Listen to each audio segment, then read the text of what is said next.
Broadcasting from the business capital of the world, this is the Podcast Business News Network.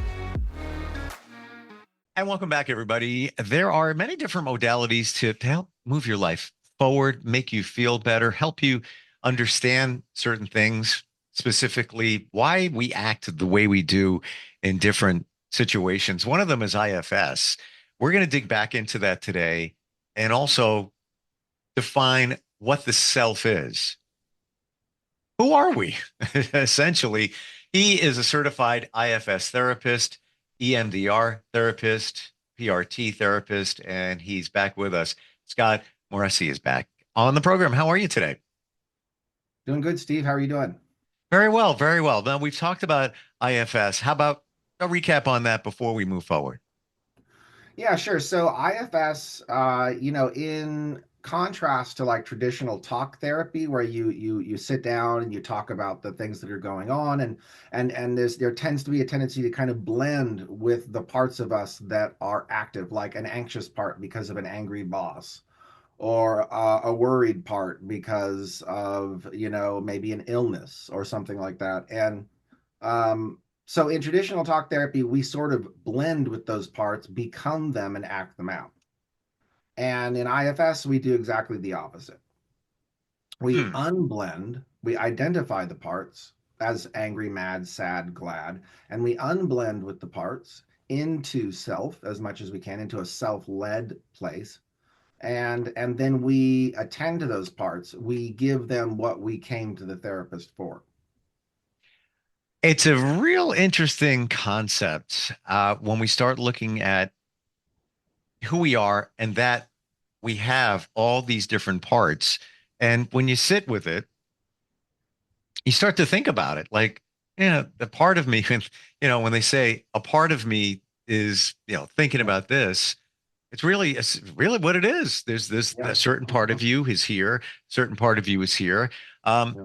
can you define maybe, I don't know, two or three parts, if you gave them a label, what they might be?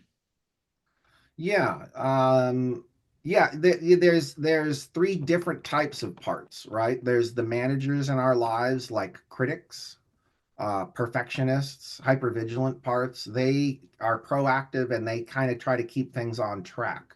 Hmm. And usually, like a critic is maybe telling us we're no good because there's a part of us that believes it. And that part that believes it probably is like an exile that we might call shame or unworthiness or not good enough in some way. And that's usually a young part that believes it's no good. And the critic is actually trying to protect it from feeling that way. Unfortunately, it doesn't realize that it's causing the problem it's trying to prevent. And then usually in polarity to the critic part, there's some kind of oppositional part, like a procrastinator or a distracting part or a dissociative part or a pleasure seeker that is not at all about the critic's track. And it's about kind of like, look at me over here, everything's fine. And Hmm. and it just knows how to kind of take the focus off the pain. And if you would identify that part, the part that's, trying to take away the pain or deflecting or, putting up a smoke screen, if you will, um, what would that part potentially be doing? Again, we get roll hypothetical on that. What would it be doing with regard to? Making somebody feel better about the other parts, like the critic and all that. Are we talking about maybe somebody gravitating toward maybe an addiction?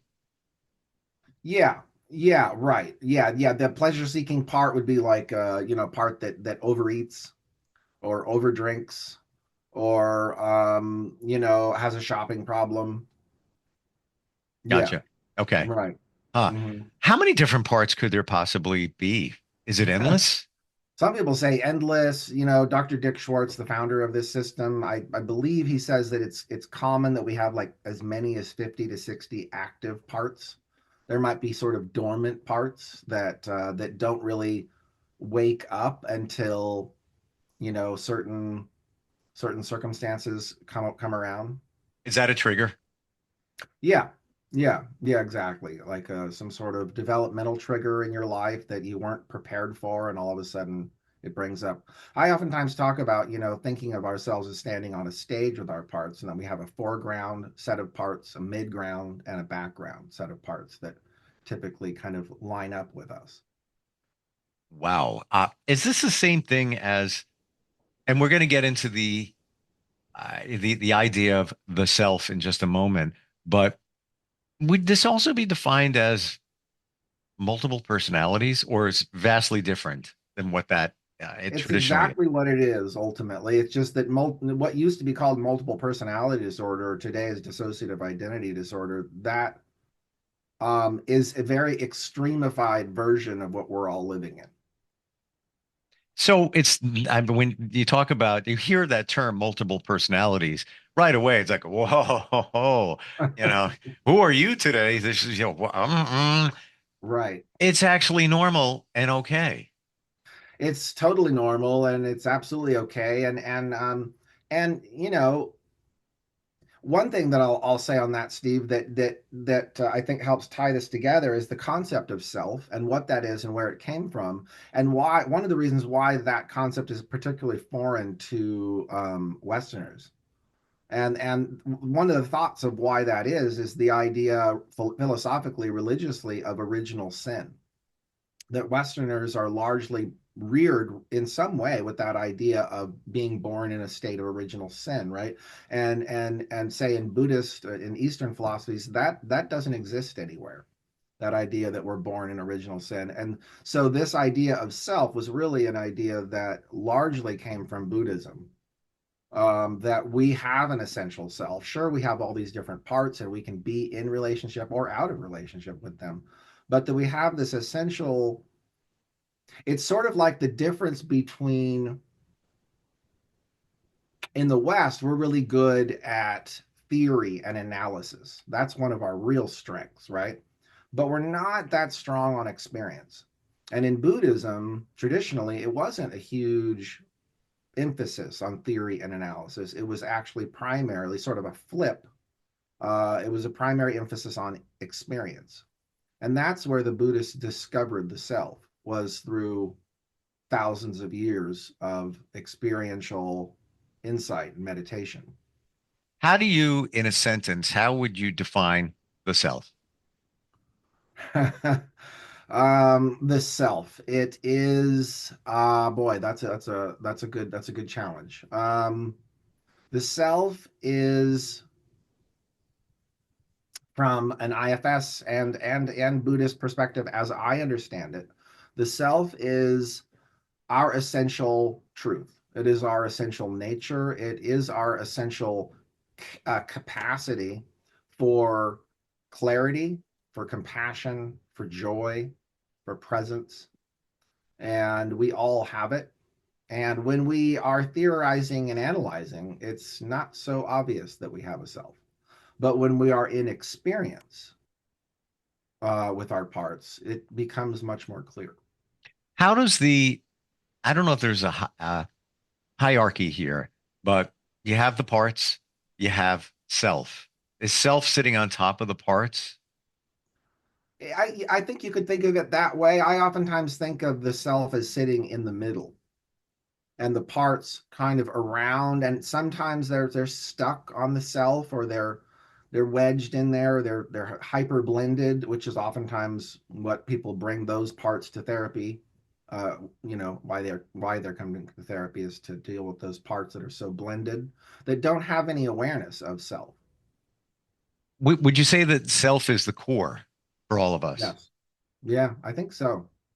Yeah, and the Hmm. longer I do this work, like I work with clients all the time who understandably, they come in with kind of a strong skeptical part. Right. Part of them is like, I'm not so sure about this. This sounds kind of weird, or I'm not, and that's fine. And in IFS, we make room for that. We really do. We don't try to argue with that part or convince it out of its position.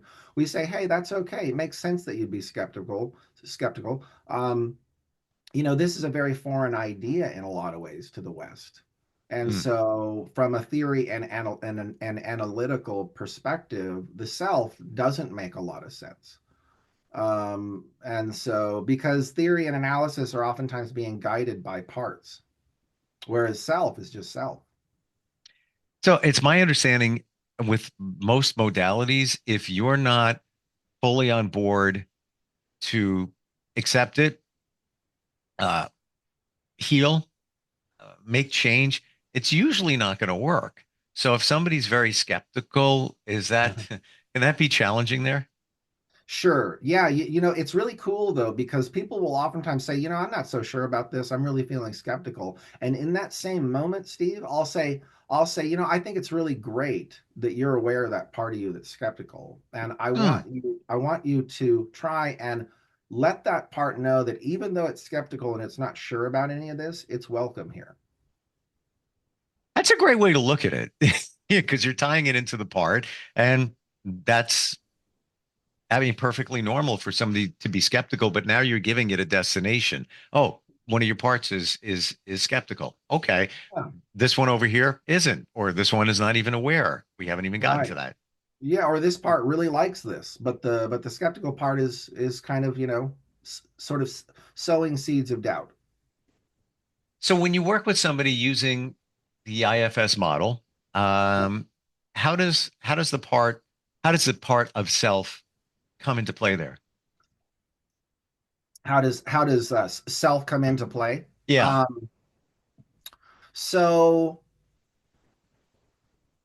when someone comes in and they're really blended with, say a critic part, let's say they have a critic part, they have a mean boss, and this mean boss really triggers this critical part of them to keep them on their toes at all times so that their boss doesn't get mad at them and cause them to already feel underneath what an exile feels, which is that they're no good and that maybe they're an imposter in some sense.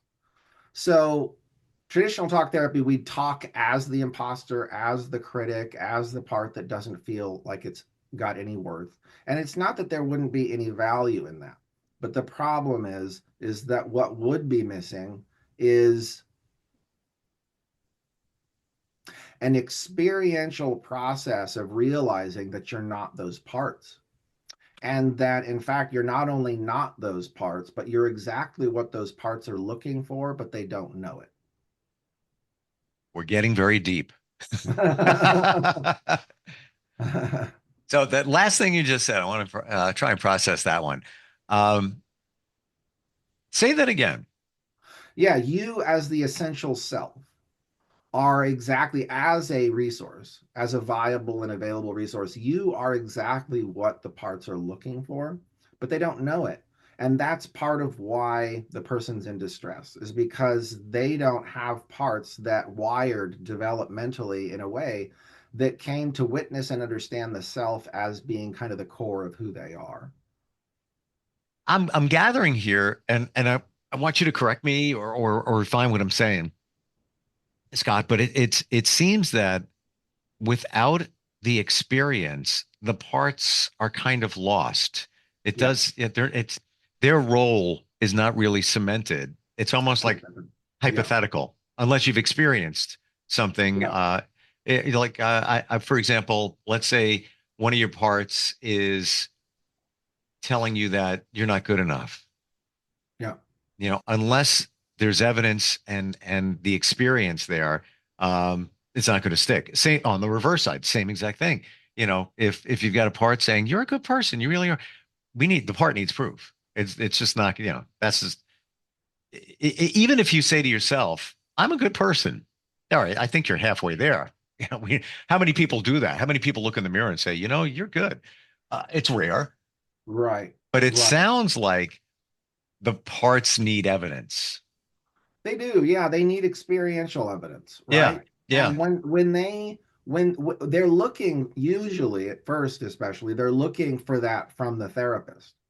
And that's fine. The therapist can be a substitute for that for a time, but essentially what we're trying to do in IFS work is to help the parts to realize, to experience, not in a mental way, because that doesn't really have a lot of currency. Sure. um, but in an experiential way, for them to recognize and realize, oh wow, this guy Steve or Scott or whoever has something in there that I want. There's some sort of quality of calm and compassion and clarity and courage that this person has that I want, that I'm lacking, that I keep looking for in bad relationships or bad jobs or alcohol or drugs or whatever. This person inside actually has qualities, experiential qualities of self that are like um, they're like food to the parts. So they have to be fed. Yeah, I think so. Yeah, Mm. they're powerfully undernourished or misnourished or yeah, of self. Tell us about a situation in working with somebody um, where even you using IFS, there was maybe some challenge. Again, this is all confidential, but just, where you realize that this person's parts are, they've got some stuff going on, and it's a little bit more of a challenge today. Yeah. Yeah, I mean that's especially the case when people have parts, like this is kind of a generalization, but like when I work with people who have really heady jobs, like engineers or computer scientists or something like that, where they Mm, spend a lot of time up in their head and they're really good at theorizing and analyzing and problem solving, gotcha. right? They're super, super smart in their mental capacity, but all of that smartness, we call it SPS, it's called smart person syndrome. Really? and I have that. No, I'm kidding. Far and from. it and it makes it really hard for people like that who are really heady or oriented to Totally. drop into their body and allow an experience to unfold naturally without any of that kind of control. And so those kind of people usually take a little longer to kind of get the feel for this, for those smart, heady thinking parts to kind of go, oh, wait a minute, it's okay for us to relax and let this happen. This is natural. This is good. It takes a little while for them to get there. Mm. I can see that, and there's people I know that are like that. And when I talk a little spiritual, I don't preach anything, but and that's not religion connected, just being more spiritual, or things like there's no coincidences. That's my belief. Um, Yeah, Person with that mental capacity, very logic driven. They're not buying it. They're not accepting it. It's just no, it does not compute. right. And it takes them a while to realize that that's probably, it's interesting, right? That their inability or temporary difficulty with getting IFS is emblematic of usually a lot of the problems they're having in their life. You know what I mean? Like they don't listen when their partner is talking to them, or they don't seem very grounded. They seem like they're caught up in their head all the time. They Mm, can never kind of just relax. And so that comes into the session, of course, and takes a while for those parts to realize, oh, wait a minute, there's actually a good reason to calm down and be more experiential. It's not just some waste of time. mm. Um, but they came to you in the first place. So there must have been something in them that said Yeah. the traditional talk therapy isn't working, Right. isn't Yeah. working. Yeah, and like when people have just sort of general conflicts in their life, phase of life issues, relational conflicts, talk therapy can be great. It really can. But when there's a really unresolved, underlying traumatic series of issues that's going on that talk therapy isn't getting to the bottom of, that's where something like IFS makes sense. Interesting. You brought it to light. I've never heard of it before. Yeah. How long has it been around? Um, since the late 80s, early 90s. Wow. Wow. Yeah. Yeah, and Dick Schwartz did a lot of study. He has done a lot of study on different kinds of wisdom traditions throughout the world that have helped to inform his concept of what IFS is and what it isn't. Why do you think it's getting more spotlight now? Is it more of us are looking for a more holistic route to heal and figure this all out? I think that's got to be something to do with it. I think that a lot of people who come to me again and again, Steve, are people who have been through the system of therapy a lot. Yeah, And uh, more often than not, they are frustrated, I get it. right? They've not gotten what they needed.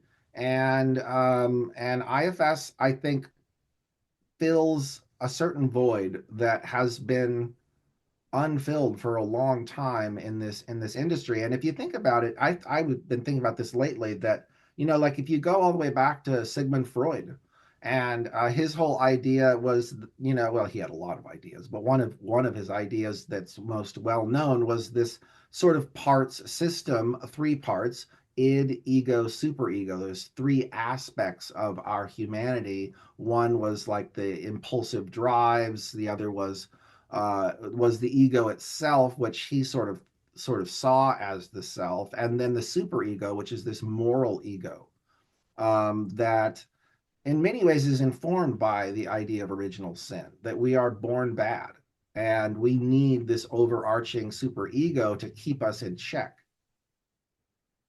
I don't run deep in terms of the original sin. I'd have to study that more. Um, I don't think I align with that. I think when we're born, it's a clean slate, and I really Uh-huh. believe, you have two babies born, they're the same. You know, Uh-huh. different backgrounds. Yes, I get it. Different parents. Aside from the genetics, and aside, assuming they're both healthy, um, yeah, and that's where it begins. That's where the challenges begin. Things that they're exposed to as they're two, three, four, five, Yeah. seven, and all of that. And that Yeah. defines their parts. Right. Absolutely. That hugely Mm, defines their parts, as well as whatever degree of experience they have growing up, yeah, where caregivers or teachers or people in their life or experiences give them a sense of awe, of wonder, of something bigger than them, whether that's having an incredible interest in nature, and something that is complex and beautiful and bigger than them. And then I think those people oftentimes can have a better sense of what self is. gotcha. I know this runs deep, but this heals and helps. Yeah. It does. And I've been through, traditional therapy. I'm always transparent. I needed a therapist, call it like, 12 years ago, for a situation. Situation represented itself in some form. I re-engaged that therapist, and I saw, yeah, just maybe he was different, but when we talk about logic, he was all about, the facts, the figures, that kind of stuff. And I'm like, but wait a minute, I have emotions over here. I have, my parts need some help over here. He wasn't, that wasn't what he was about, and I had to end it Yeah. because it wasn't working for me. Yeah. And I'm Yeah. sure, it's similar to what a lot of people say, with Yeah. traditional, is cognitive behavior therapy. Essentially, that's regular therapy, right? It's one of the types. Yeah. Yeah. It's one Okay, of the types of talk therapy. gotcha. Um, Yeah. so interesting, Scott. How do we find you? If somebody wants to learn more about this, kind of, peel back some layers and see how it can be impactful for them. I know you can help anybody anywhere. How do they find you? Yeah. So I'm based out of California, and they can find me at beyondwordspsychotherapy.com, or give me a call at 510-735-8868 and see if we're a good fit. It's been a pleasure having some of my parts hang out with your parts today. Absolutely. Thank you so It's much, so, Steve. it's so weird to say, but it's true, isn't it? It is. Yeah. It is. Amazing. Yeah. Appreciate it. We'll talk soon. Okay. Sounds good. Thanks, Steve. Thanks. We'll be right back.